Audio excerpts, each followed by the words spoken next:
Hello friends, welcome to the channel of Shrimati Rajrani Vidya Mandir. और आज हम क्लास 11th की बुक हॉर्नबिल से पहला चैप्टर पढ़ेंगे, जिसका टाइटल है the portrait of A lady. तो पहले इस टाइटल के बारे में जान लेते हैं, इसका अर्थ क्या है। पोर्ट्रेट कहते हैं चित्र को, और यहाँ एक इसका दूसरा मीनिंग भी होता है, किसी व्यक्ति का अगर हम शब्दों के माध्यम से वर्णन करते हैं, डिस्क्रिप्शन देते हैं, तो उसे भी हम पोर्ट्रेट बोलते हैं, और हिंदी में बोलते हैं इसको शब्द चित्र। शब्दों के माध्यम से जो उसका स्वरूप बनाया जाता है उसे पोर्ट्रेट कहते हैं। तो यहाँ एक लेडी का पोर्ट्रेट दिया गया है, और इस चैप्टर को लिखा है खुशवंत सिंह ने। खुशवंत सिंह इसके राइटर हैं। तो आइए जानते हैं इसमें किस तरह का डिस्क्रिप्शन दिया गया है लेडी का पोर्ट्रेट, देखते हैं, जरा जानते हैं। तो खुशवंत सिंह बोलते हैं, माई ग्रैंड मदर, मेरी दादी माँ, लाइक एवरीबडीज ग्रैंड मदर, हर एक व्यक्ति की, किसी की भी दादी माँ की तरह, वाज एन ओल्ड वुमेन, बूढ़ी महिला थी। दादी माँ होंगी तो सभी की बूढ़ी होंगी, किसी की जवान तो होंगी ही नहीं। तो सभी की तरह मेरी भी दादी माँ बूढ़ी थी। She had been old and wrinkled, वो बूढ़ी हो चुकी थी, एंड रिंकल्ड हो चुकी थी, यानी उनके शरीर पर झुर्रियाँ पड़ चुकी थी।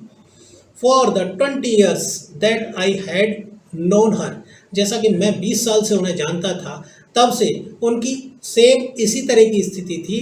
वो बूढ़ी थी और उनकी झुर्रियाँ पड़ी हुई थी। पीपल सेड, लोग कहते थे, that she had once been, कि वो कभी रही थी, यंग, जवान भी रही थी, एंड प्रिटी, और सुंदर भी रही थी। लोग ऐसा कहते थे। And had even had husband, और उनका एक पति भी था, ऐसा लोग कहते थे। बट, लेकिन, that was hard to believe, लेकिन ऐसा विश्वास करना बहुत कठिन था। तो राइटर जो कहता है कि उसने जब उन दादी माँ को देखा था, जब से देखा तब से उन्होंने उनको ऐसा ही बूढ़ा देखा था, रिंकल्ड देखा था। तो वो ये कहते हैं कि ये बात मुझे कुछ हजम नहीं होती थी, विश्वास नहीं होता था इस बात पे कि वो कभी जवान भी रही होंगी, सुंदर भी रही होंगी, और उनका कोई हस्बैंड भी रहा होगा।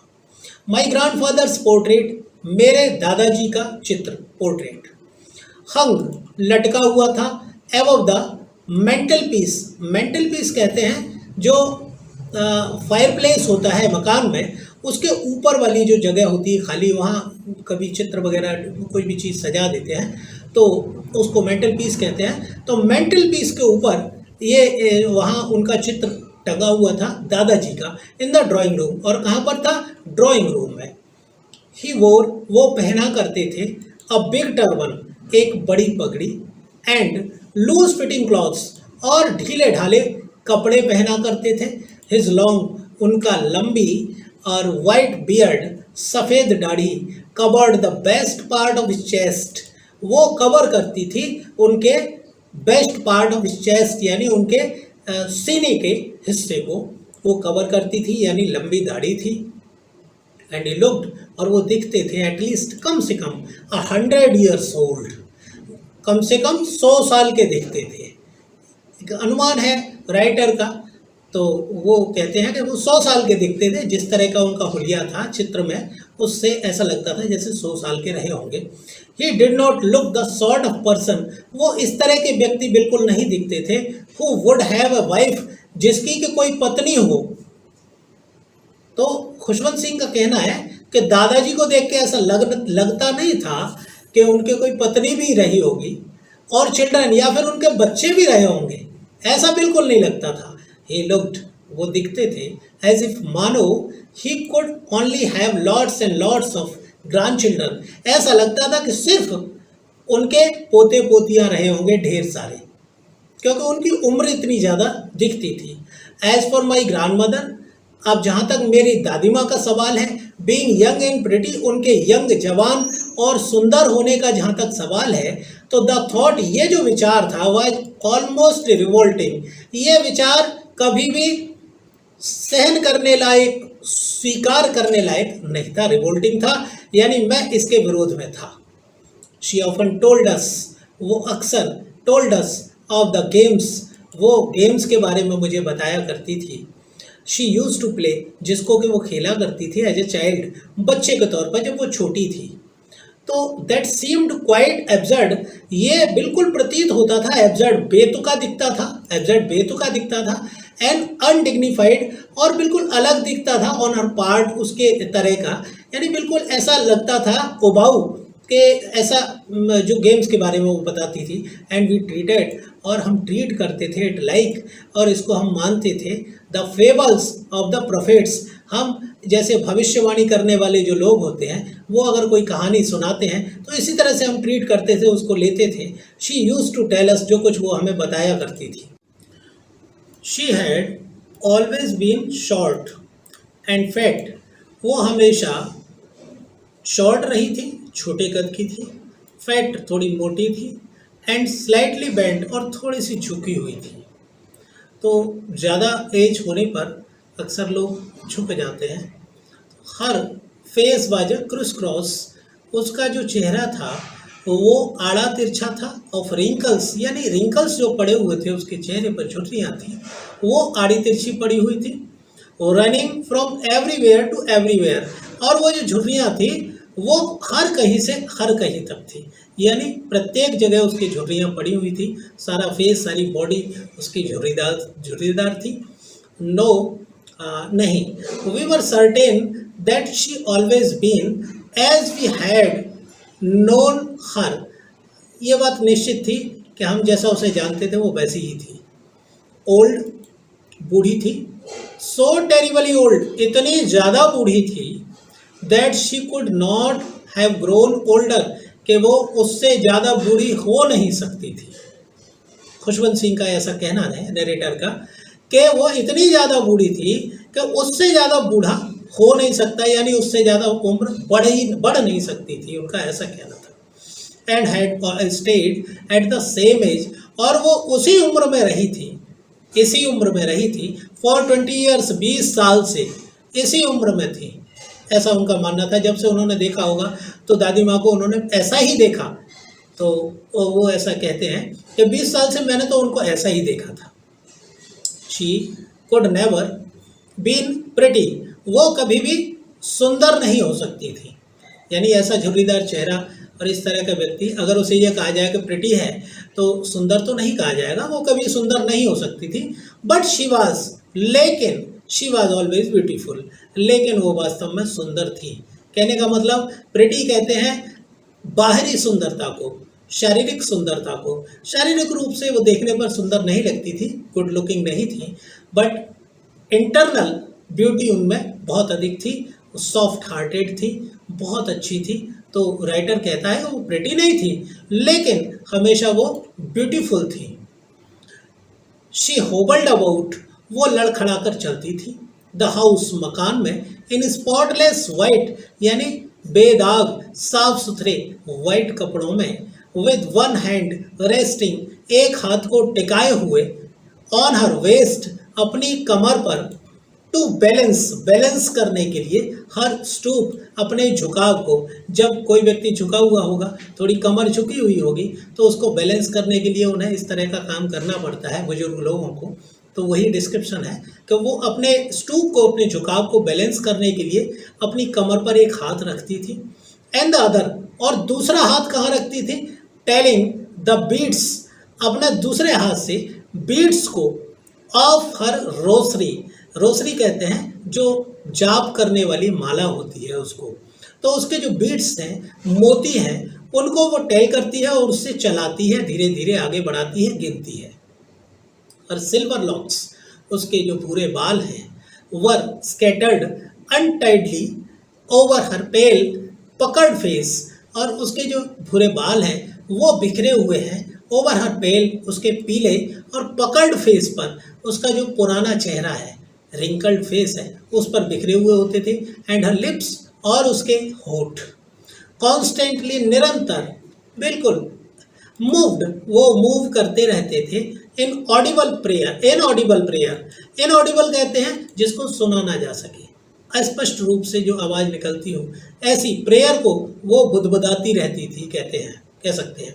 यस, हाँ, शी वॉज ब्यूटीफुल, हाँ वो सुंदर थी। She was like the winter landscape, वो बिल्कुल विंटर लैंडस्केप की तरह थी इन द माउंटेन्स, यानी जो सर्दी के दिनों में, विंटर में, जहाँ माउंटेन पर जब स्नोफॉल होता है तो उससे जब माउंटेन पूरी तरह से कवर्ड हो जाते हैं, उनकी जो सुंदरता होती है, शांत एकदम, इस तरह की उसकी सुंदरता थी। एंड एक्सपांस, जैसा कि उनका पहाड़ों का विस्तार होता है, ऑफ प्योर वाइट, बिल्कुल प्योर वाइट होते हैं, और सेरेनिटी, बिल्कुल शांति होती, खामोशी होती है, ब्रीदिंग पीस एंड कंटेंटमेंट, इसी तरह से जैसे कि वहाँ राहत की, शांति की, शांति से सांस ली जा सकती है, कंटेंटमेंट की यानी कि संतोष की सांस होती है, ऐसा लगता था कि उसमें परम शांति थी, परम संतोष था, इस तरह की वो एक महिला थी। तो कहा जा सकता है कि वो वास्तव में बहुत ही ब्यूटीफुल थी, सुंदर थी, यानी स्वभावतः वो बहुत अच्छी थी, ऐसा राइटर का मानना है। माई ग्रैंड मदर, मेरी दादी माँ, एंड आई, और मैं, वर गुड फ्रेंड्स, बहुत अच्छे मित्र थे। माई पेरेंट्स, मेरे माता पिता, लेफ्ट मी, उन्होंने मुझे छोड़ दिया, विद हर, उसके साथ, when they went to live, जब वे रहने के लिए चले गए, इन द सिटी, शहर में, एंड वी वर कॉन्स्टेंटली, और हम निरंतर रूप से साथ साथ रहते थे।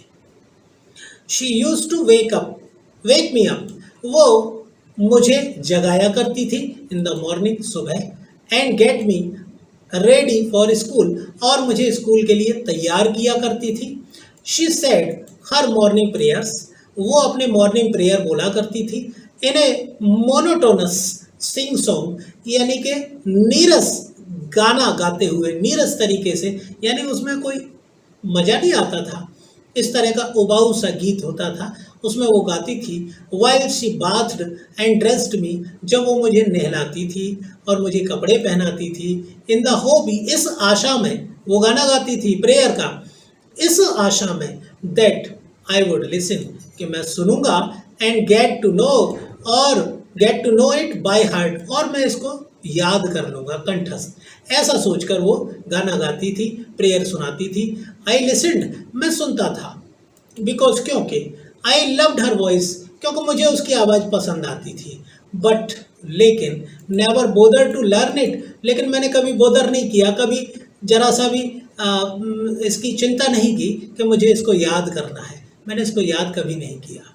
Then she would fetch my wooden slate, तब वो मेरी वुडन स्लेट, लकड़ी वाली स्लेट को लेकर आती थी, which she had already washed, जिसको वो उसने पहले से ही धो दिया होता था, यानी धो के रखा होता था, साफ करके रखती थी, एंड प्लास्टर्ड, और उसको प्लास्टर किया हुआ होता था, यानी उस पर पेंट किया हुआ होता था, विद येलो चौक, येलो चौक से, पीले चौक से उसको पेंट करती थी। अ टिनी अर्थन इंक पॉट, और एक छोटा सा मिट्टी की इंक पॉट मुझे देती थी, एंड रेड पेन, और एक लाल पेन मुझे देती थी। टाई देम, और उनको बांधती थी, ऑल इन ए बंडल, एक बंडल में बांधती थी, and hand it to me, और मुझे इसको सौंप देती थी। इसके बाद क्या होता था, आफ्टर ए ब्रेकफास्ट, एक ब्रेकफास्ट के बाद में, ऑफ ए थिक, और ब्रेकफास्ट किसका होता था, एक मोटी स्टेल बासी चपाती के साथ में, विद ए लिटिल बटर, जिस पर थोड़ा सा बटर होता था, एंड शुगर, और चीनी होती थी, स्प्रेड ऑन इट, इस पर फैली हुई, यानी बासी रोटी पर थोड़ा सा मक्खन होता था, चीनी होती थी। इसको खाने के बाद में, वी वेंट टू स्कूल, हम स्कूल चले जाते थे। शी कैरिड, वो ले जाती थी, सेवरल स्टेल चपातीस, वो कई बासी रोटियां ले जाती थी, विद हर, अपने साथ, फॉर द विलेज डॉग्स, गांव के कुत्तों के लिए। माई ग्रैंड मदर, मेरी दादी माँ, ऑलवेज वेंट टू स्कूल, हमेशा स्कूल जाती थी, विद मी, मेरे साथ, बिकॉज द स्कूल, क्योंकि स्कूल वॉज अटैच्ड, क्योंकि स्कूल अटैच था, टू द टेम्पल, मंदिर से। द प्रीस्ट, पुजारी, टॉटस, हमें पढ़ाते थे, द एल्फ़ाबेट, एल्फ़ाबेट पढ़ाते थे, एंड द मॉर्निंग प्रेयर, और मॉर्निंग प्रेयर पढ़ाते थे। वाइल द चिल्ड्रन, जबकि बच्चे, सेट इन द रोज, रोज में बैठते थे, यानी कतारों में बैठते थे, on either side of the veranda, वरांडे के किनारे। सिंगिंग द अल्फ़ाबेट गाते थे, और the prayers in a chorus, chorus में प्रेयर गाते थे, अल्फ़ाबेट गाते थे। तो ये एक पुराना तरीका है बच्चों को याद कराने का। कोरस में सारी चीज़ें बुलवाई जाती हैं जिससे बच्चों को आसानी से याद हो सके। तो जो प्रीस्ट थे वो वहाँ पर कोरस में प्रेयर भी गवाते थे और अल्फ़ाबेट भी सिखाते थे। तो माई ग्रैंड मदर, मेरी जो दादी माँ थी, वो सेट इन साइड, वो अंदर बैठ जाती थी, वो रीडिंग द स्क्रिप्चर्स, वो स्क्रिप्चर्स पढ़ती थी, यानी होली बुक्स पढ़ती थी, धार्मिक ग्रंथ पढ़ती थी। When we had both finished, जब हम दोनों फिनिश कर दिया करते थे तो we would talk back together, तो हम साथ साथ वापस आया करते थे। दिस टाइम, इस समय, द विलेज डॉग्स, जो गली के गांव के कुत्ते हुआ करते थे, वुड मीट, वो मिला करते थे, अस, हमको, एट द टेम्पल डोर, उस मंदिर के दरवाजे पर। दे फॉलोड अस, वो हमारे पीछे पीछे आते थे, टू आवर होम, हमारे घर तक, ग्रोलिंग, गुर्राते हुए, एंड फाइटिंग, और झगड़ते हुए, लड़ते हुए, विद ईच अदर, एक दूसरे के साथ, फॉर द चपातीज, चपातियों के लिए, वी थ्रू टू दैम, जो हम उनके लिए फेंका करते थे। तो उनके लिए वो झगड़ा करते हुए आते थे। व्हेन माई पेरेंट्स, जब मेरे माता पिता, वर कंफर्टेबली सेटल्ड, वो पूरी तरह से सेटल हो गए इन द सिटी, शहर में, तो दे सेंट फॉर अस, उन्होंने कॉल्ड अस, हमें बुला लिया। That was a turning point, ये एक मोड़ था, टर्निंग पॉइंट था इन अवर फ्रेंडशिप, मेरे और दादी माँ के बीच की जो फ्रेंडशिप थी उसका एक टर्निंग पॉइंट था ये। तो although we share the same room, यद्यपि हम लोग एक ही रूम को शेयर करते थे, यानी एक ही रूम में रहते थे, फिर भी माई ग्रैंड मदर, मेरी दादी माँ, no longer came to school with me, वो मेरे साथ स्कूल नहीं आती थी, क्योंकि I used to go to an English school, अब मैं एक इंग्लिश स्कूल में जाता था, इन ए मोटर बस, मोटर बस से, देयर वाज नो डॉग्स, वहाँ कुत्ते नहीं होते थे, इन द स्ट्रीट्स, गलियों में, and she took to feeding sparrows, तो वो स्पैरोज को फीड किया करती थी, स्पैरोज यानी जो चिड़िया होती है उसको फीड किया करती थी, इन द कोर्टयार्ड, कोर्टयार्ड में, आंगन में, ऑफ अर सिटी हाउस, अपने शहर के मकान में। As the years rolled by, जैसे जैसे वर्ष गुजरते गए, we saw less of each other, हम एक दूसरे से कम मिलने लगे। फॉर सम टाइम, कुछ समय तक, शी कंटिन्यूड, वो जारी रही, टू वेक मी अप, मुझे जगाती रही, and get me ready for school, और मुझे स्कूल के लिए तैयार करती रही। व्हेन आई केम बैक, जब मैं वापस आता था, शी वुड आस्क मी, वो मुझसे पूछा करती थी, व्हाट द टीचर हैड, के टीचर ने मुझे क्या पढ़ाया, टॉट मी, मुझे क्या पढ़ाया। I would tell her English words, मैं उसे इंग्लिश वर्ड्स सुनाता था, and little things of western science, और थोड़ा सा वेस्टर्न साइंस के बारे में भी जिक्र करता था, लर्निंग और सीखने के बारे में, जो कुछ मैंने सीखा होता था उसके बारे में उसको बताता था। द लॉ ऑफ ग्रेविटी, यानी ग्रेविटी के लॉ बताता था, गुरुत्वाकर्षण के नियम बताता था, आर्किमिडीज के प्रिंसिपल बताता था, सिद्धांत बताता था, द वर्ल्ड बीइंग राउंड, और चारों तरफ संसार में क्या हो रहा है, एटसेट्रा, इस सब के बारे में मैं उनको बताता था। दिस मेड हर अनहैप्पी, इस चीज़ से, ये चीज़ उन्हें अनहैप्पी करती थी, यानी दादी माँ इससे अप्रसन्न होती थी। She could not help me with my lessons, वो मेरे लेसन्स के साथ में मेरी हेल्प कोई भी नहीं कर सकती थी। तो she did not believe in the things, वो इन चीज़ों में भरोसा नहीं करती थी, they taught at the English school, जो कुछ मुझे इंग्लिश स्कूल में सिखाया जाता था उन पर उन्हें बिल्कुल भी बिलीव नहीं था। एंड वाई डिस्ट्रेस्ड, और वो परेशान होती थी, that there was no teaching about God, कि वहाँ कोई भगवान के बारे में, ईश्वर के बारे में कोई शिक्षाएं नहीं दी जाती हैं, एंड द स्क्रिप्चर्स, और होली बुक्स के बारे में, शास्त्रों के बारे में कोई शिक्षा नहीं दी जाती है, इस बात से वो परेशान होती थी। वन डे आई अनाउंस, एक दिन मैंने अनाउंस किया, that we were being given, कि हमें अब दिया जाएगा, हमें दिया जा रहा था म्यूजिक लेसन्स हमें सिखाए जा रहे थे। शी वॉज वेरी डिस्टर्ब, वो बहुत ज़्यादा डिस्टर्ब हो गई। टू हर, उनके लिए, music had lewd association, music जो था वो छोटे लोगों का काम था। It was the monopoly of harlots. ये एक एकाधिकार था, यानी सिर्फ काम था ये हार्लॉट्स का, वेश्याओं का, एंड बेगर्स और भिखारियों का, and not mean for gentle folk, और ये सज्जन लोगों का काम नहीं था, ऐसा उनका मानना था। शी सेड नथिंग, उन्होंने कुछ कहा नहीं, वो कहती कुछ नहीं थी, बट हर साइलेंस, लेकिन उनकी जो खामोशी थी, मीन्ट डिसअप्रूवल, ये एक डिसअप्रूवल था, उनकी असहमति थी। She rarely talk to me after that, उसके बाद में वो बहुत कम मुझसे बात किया करती थी। When I went up to university, जब मैं यूनिवर्सिटी गया तो I was given a room of my own, तो मुझे एक अपना अलग कमरा दिया गया। The common link of friendship was snapped, तो हमारी जो कॉमन लिंक फ्रेंडशिप की थी, यानी मेरी और दादी माँ के बीच में जो फ्रेंडशिप थी, वो स्नैप हो गई, रुक गई, बाधित हो गई। माई ग्रैंड मदर, मेरी दादी माँ, एक्सेप्टेड, मेरी दादी माँ ने स्वीकार कर लिया हर सेल्यूशन, अपना एकाकीपन, अपना तन्हाई, विद रेजिग्नेशन, ऐसा लगता था जैसे उन्होंने बिल्कुल रिजाइन दे दिया, त्याग पत्र दे दिया और तन्हाई स्वीकार कर ली। She rarely left her spinning wheel, वो मुश्किल से कभी भी छोड़ा करती थी अपना स्पिनिंग व्हील, चरखा। टू टॉक टू एनीवन, किसी व्यक्ति से बात करने के लिए मुश्किल से छोड़ती थी, जब किसी से बात करती थी तब थोड़ा छोड़ देती थी, वरना वो चरखा नहीं छोड़ा करती थी। फ्रॉम सनराइज, सूर्योदय से लेकर, टू सनसेट, सूर्यास्त तक, she said by her wheel spinning, वो अपने व्हील के पास में स्पिन करती रहती थी, सूत काटती रहती थी, एंड रिसाइटिंग प्रेयर्स, और प्रेयर को गाती रहती थी। ओनली इन द आफ्टरनून, सिर्फ शाम को, शी रिलैक्स्ड, वो थोड़ी सी राहत में आती थी, फॉर अ वाइल, थोड़े से समय के लिए, to feed the sparrows, sparrows को फीड करने के लिए, उन्हें खिलाने के लिए।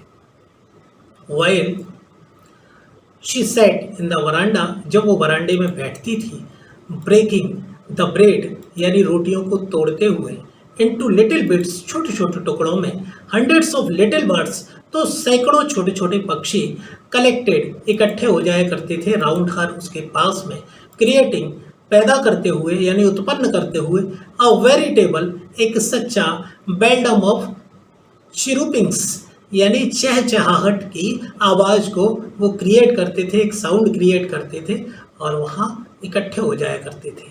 सम केम, कुछ आते थे, एंड परचेड, और बैठ जाते थे, ऑन हर लेग्स, उसकी टांगों पर, अदर्स ऑन हर शोल्डर्स, कुछ उसके कंधे पर बैठ जाते थे। She even sat, some even sat on her head, और कुछ उसके सिर पर बैठ जाते थे। शी स्माइल्ड, वो मुस्कुराती थी, बट नेवर शूड, लेकिन कभी भी, शूड देम अवे, उसने कभी उनको भगाया नहीं, उनको भगाती नहीं थी। It used to be the happiest, ये होता था, हुआ करता था, द हैप्पीएस्ट, सबसे ज़्यादा सुखद, सबसे ज़्यादा प्रसन्न, हाफ आवर, आधा घंटा, ऑफ द डे, दिन का, फॉर हर, उसके लिए, यानी उसके लिए ये सबसे सुखद आधा घंटा होता था जब वो स्पैरोज को फीड कराती थी। When I decided to go abroad, जब मैंने निर्णय किया विदेश जाने का, फॉर फर्दर स्टडीज़, आगे की शिक्षा के लिए, यानी उच्च शिक्षा के लिए, तो आई वॉज श्योर, मुझे विश्वास था कि माई ग्रैंड मदर, मेरी दादी माँ, वुड बी अपसेट, वो अपसेट हो जाएंगी। I would be away for 5 years, क्योंकि मैं 5 साल उनसे दूर रहूँगा। And at the age one could never tell, और इस एज में कोई भी व्यक्ति इस तरह का नहीं सहन कर सकता है। But my grand mother could, लेकिन मेरी दादी माँ सहन कर सकती थी। मेरी दादी माँ बिल्कुल अलग थी। She was not even sentimental, वो बिल्कुल भी भावुक नहीं थी, बिल्कुल भी नर्वस नहीं थी, परेशान नहीं थी, बिल्कुल भी दुखी नहीं थी। She came to leave me, वो मुझे छोड़ने आई, एट द रेलवे स्टेशन पर, बट डिड नॉट टॉक, लेकिन उन्होंने बात नहीं की, और शो एनी इमोशन, और ना ही कोई इमोशन दिखाया, यानी उन्होंने कोई भी इमोशन नहीं दिखाया, भावनात्मक, भावुक नहीं हुई। तो हर लिप्स, उसके जो होठ थे, मूव्ड इन प्रेयर, वो प्रेयर में यानी उनमें प्रेयर चल रही थी, उसके जो होठ थे वो पता चल रहा था कि वो प्रेयर कर रही है। Her mind was lost in prayer, उसका जो मस्तिष्क था वो भी प्रेयर में डूबा हुआ था। हर fingers were busy telling the beads of her Rossari, उसकी जो उंगलियां थी वो रोसरी में या के रोसरी के यानी कि जो माला थी, जप वाली माला, उसके मोतियों को चलाने में, उसके दानों को चलाने में व्यस्त थे। साइलेंटली, शांति से, खामोशी के साथ में, शी किस्ड माई फोरहेड, उसने मेरे माथे को चूमा। And when I left I cherished the moist imprint as perhaps the last sign of physical contact between us, और जब मैंने उससे छोड़ा या वहाँ से चला तो मैंने महसूस किया कि मेरे माथे पर एक मॉइस्ट इम्प्रिंट था, उसको मैंने ऐसे ग्रहण किया। मॉइस्ट कहते हैं नम, इम्प्रिंट मीन्स एक निशान, जब होठों से कोई व्यक्ति चूमेगा तो थोड़ी सी नमी उस पर माथे पर रहेगी, तो उसको as perhaps the last sign, मैंने उसको अंतिम निशानी के तौर पर लिया फिजिकल कॉन्टैक्ट के। यानी मेरा मानना ये था कि लास्ट मेरा ये फिजिकल कांटेक्ट है मेरी दादी माँ से, जो कि शायद क्योंकि उनकी एज इतनी ज़्यादा थी, तो राइटर मुश्किल से ऐसी कल्पना कर सकता था, उम्मीद कर सकता था कि उसको वो दोबारा से दादी माँ से मुलाकात होगी विदेश से लौटने के बाद में। तो ऐसा मानना था उसका, उसने ऐसा सोचा कि वो एक लास्ट मुलाकात थी, ये लास्ट एक निशानी थी मेरे माथे पर, जो कि फिजिकल कांटेक्ट की दादी माँ के साथ निशानी थी। But that was not so, लेकिन ऐसा नहीं था। आफ्टर 5 years, 5 साल के बाद में, आई केम बैक होम, मैं घर वापस आया, and was met by her, और मैं उससे मिला एट द स्टेशन, स्टेशन पर, यानी जब मैं वापस लौट कर आया तो दादी माँ मुझे स्टेशन पर मिल गई। She did not look a day older, दादी माँ एक दिन भी बूढ़ी नहीं दिख रही थी। यानी दादी माँ को मैं जैसा छोड़ के गया था 5 साल पहले, दादी माँ बिल्कुल सेम जैसी छोड़ी थी वैसी की वैसी थी आज भी। She still had no time for words, उसके पास अब भी बात करने का वक्त नहीं था। एंड वाइल शी क्लैस्प्ड मी, और जब उसने मुझे क्लैस्प किया यानी मेरा आलिंगन किया, मुझे बाहों में लिया, इन हर आर्म्स, अपनी बाहों में लिया, आई कुड हियर हर, तो मैं उसको सुन सका, रिसाइटिंग हर प्रेयर्स, प्रेयर करते हुए। प्रेयर उस समय भी वो बोल रही थी। Even on the first day of my arrival, यहाँ तक कि मेरे पहले दिन, अराइवल यानी मैं पहले दिन जब आया तो उसी दिन, her happiest moments were with her sparrows whom she fed longer and with frivolous rebukes, क्या था उनका सबसे सुखद, सबसे प्रसन्न, सबसे सुखद जो मोमेंट्स थे, क्षण थे, वो थे वर विद हर स्पैरोज, उनके स्पैरोज के साथ में, whom जिनको के शी फेड लॉन्गर, जिनको के उन्होंने और ज़्यादा देर तक फीड कराया, भोजन कराया, एंड विद, और किसके साथ, फ्रिवोलस रिबुक्स, फ्रिवोलस रिबुक्स को कहते हैं, रिबुक्स भी डांटना होता है, फ्रिवोलस नरमी के साथ में, यानी प्यार के साथ में डांटना, प्यार के साथ उनको डांटती थी पक्षियों को और उनको फीड कराती थी। इन द इवनिंग, शाम को, अ चेंज केम ओवर हर, शाम को एक चेंज उनमें आ गया। शी डिड नॉट प्रे, उन्होंने प्रे नहीं किया। अब एक नई बात आती है, हमेशा प्रे करती थी, जैसा कि राइटर बताता है, कभी वो अपनी रोसरी को नहीं छोड़ती थी और हमेशा उनके लिप्स मूव करते रहते थे, प्रेयर करते रहते थे, रिसाइट करती रहती थी कुछ ना कुछ। और आज क्या हुआ, शी डिड नॉट प्रे, उन्होंने प्रे नहीं किया।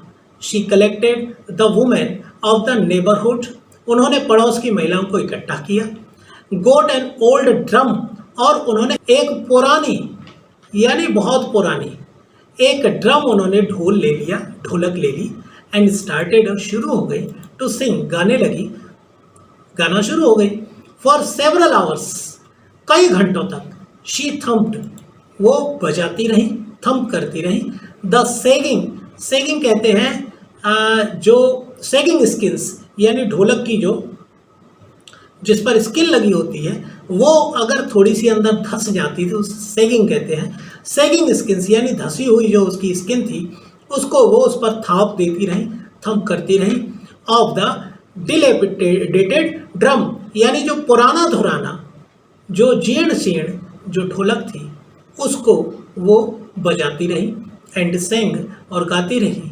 Of the home coming of warriors, जब योद्धा घर वापस लौट कर आते हैं तो उनके लिए जो गीत गाए जाते हैं वो गीत वो गाती रही। वी हैड टू परsuade हर, हम उनको परsuade करते रहे, हमने उनको परsuade किया यानी समझाया, समझाने की कोशिश की। टू स्टॉप, रोकने का प्रयास किया। टू अवॉइड ओवर स्ट्रेनिंग, ताकि उनको ज़्यादा थकान ना हो, यानी बहुत ज़्यादा थक ना जाए, इसको रोकने के लिए हमने उनको रोकना चाहा।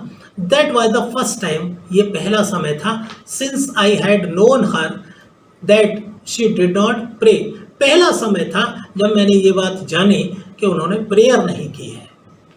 द नेक्स्ट मॉर्निंग, अगली सुबह, शी वॉज टेकन इल, वो बीमार पड़ गई। It was a mild fever, थोड़ा सा हल्का सा बुखार था। And the doctor told us, और डॉक्टर ने हमें बताया दैट इट वुड गो, कि ये चला जाएगा, आसानी से चला जाएगा। But my grand mother thought, लेकिन मेरी माँ सोचती थी डिफरेंटली, अलग तरीके से सोचती थी, उनका कहना अलग था। She told that her and was near, कि अब उसका अंत निकट है, ऐसा उनका मानना था। शी सेड, वो कहती थी, that since only a few hours before, के कुछ ही घंटों पहले, यानी कुछ ही घंटे बचे हैं, the close of the last chapter of her life, उसके जीवन का अंतिम चैप्टर खत्म हो जाएगा, इसमें कुछ ही घंटे बचे हैं। She had omitted to pray, यानी वो इस बात के प्रे कर रही थी, इस बात के लिए। She was not going to waste my more time talking to us, she was not going to waste, वो खर्च नहीं करने जा रही थी एनी मोर टाइम, और अधिक समय, टॉकिंग टू अस, हमसे बात करने में। वी प्रोटेस्टेड, हमने विरोध किया, हमने ये बात कही कि ऐसा कुछ नहीं है जैसा आप सोचती हो। But she ignored our protest, लेकिन उन्होंने इस प्रोटेस्ट को, विरोध को इग्नोर कर दिया, अनदेखा कर दिया। शी ले पीसफुली, वो शांति से लेट गई इन बेड, बेड पर, praying and telling her beads, pray करते हुए और अपने बीट्स को, यानी जो उसकी जो माला के मोती थे उनको चलाने में व्यस्त हो गई। Even before we could suspect, ये इससे पहले, इवन बिफोर यानी इससे पहले कि वी कुड सस्पेक्ट, हम शक करते, हर लिप्स, उसके जो होठ थे वो स्टॉप्ड मूविंग, वो चलना बंद हो गए। एंड द रोसरी, और उसकी जो माला थी वो fell from her lifeless fingers, उसके निर्जीव उंगलियों से गिर पड़ी। अ पीसफुल पैलर, एक शांत पीलापन, स्प्रेड ऑन हर फेस, उसके चेहरे पर फैल गया। एंड वी न्यू, और हम जानते थे, दैट शी वॉज डेड, कि वो मर गई है। वी लिफ्टेड हर ऑफ, हमने उसको उठाया, द बेड, बेड से, एंड, और, एज इज कस्टमरी, और जैसा कि रिवाज था, ऐसा रीति रिवाज है अपने यहाँ कि किसी को जो डेड बॉडी होती है उसको बेड पर नहीं रहने देते, उसको ज़मीन पर लेटाते हैं, तो वहाँ से उठाया, laid her on the ground, उसको ज़मीन पर लेटा दिया। And covered her with a red shroud, और उसे एक लाल कफन से उड़ा दिया। शाउड कहते हैं कफन को। आफ्टर ए फ्यू आवर्स, और एक कुछ घंटों के बाद में, ऑफ मोर्निंग, यानी बिलाप के, रोना धोना भी होता है, तो बिलाप के कुछ घंटों के बाद में, वी लेफ्ट हर अलोन, हमने उसे अकेला छोड़ दिया। टू मेक अरेंजमेंट, तैयारियां करने के लिए, फॉर हर फ्यूनरल, उनके अंतिम संस्कार के लिए।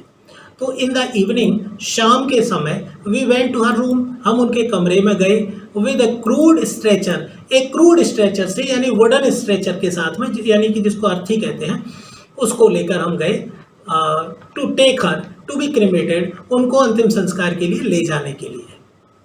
तो द सन, सूरज, वॉज सेटिंग, सूरज छिप रहा था, and had lit her room, और उसने उन कमरे को लिट कर दिया था, प्रकाशित कर दिया था। यानी सूरज जब छिपता है तो उसकी जो किरणें हैं वो कभी थोड़ी सी नीचे आ जाती है, सूर्य नीचे डूबने लगता है, तो इसकी किरणें अक्सर मकानों में, जहाँ जगह मिलती है तो मकानों में प्रवेश कर जाती हैं, तो उसकी रोशनी उसमें पहुंच रही थी कमरे में, तो उसको प्रकाशित कर दिया था।